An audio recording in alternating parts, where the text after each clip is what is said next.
ମୁଁ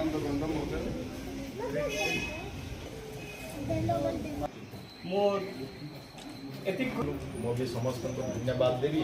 ଆଜି ଏ ସ୍କୁଲ ବିଶେଷ କରି ମୁଁ ହୁଏତ ପାଠ ପଢ଼ି ନଥିବି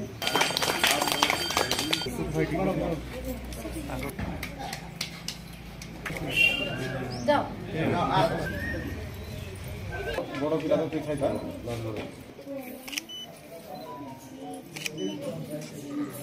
ଏଥିରେ ବିଶେଷ କରି ଓଡ଼ିଆ ଭାଷାକୁ କେମିତି ଗୁରୁତ୍ୱ ଦିଆଯିବ,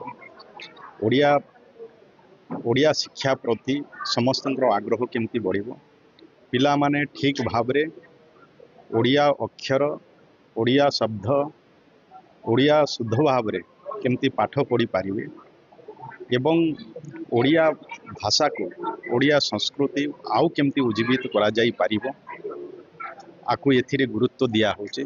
ନିଶ୍ଚୟ ଏଥିରେ ମାନ୍ୟବର ମୁଖ୍ୟମନ୍ତ୍ରୀ ଏବଂ विभागीय मंत्री को भी मैं बहुत बहुत धन्यवाद ज्ञापन करी। आज ओडिया भाषार उत्थान पाए, ओडिया भाषा को आउ उज्जीवित करने ये दी कदम आग को बढ़ी जो प्रयास करा जाइए, निश्चय एथिरे ओडिया भाषा, ओडिया पाठ प्रति पिलामानकर आग्रह बढ़, शिक्षक शिक्षयित्री मानकर आग्रह बढ़। कहुई उच्च होगापाई कर जेबे आशा, उच्च करो आगे निज मातृभाषा। तेणु आमे ओडिया हिसाब रे ओडिया भाषा को, ओडिया संस्कृति को, ओडिया परंपरा को आमे अधिक गुरुत्व देवा।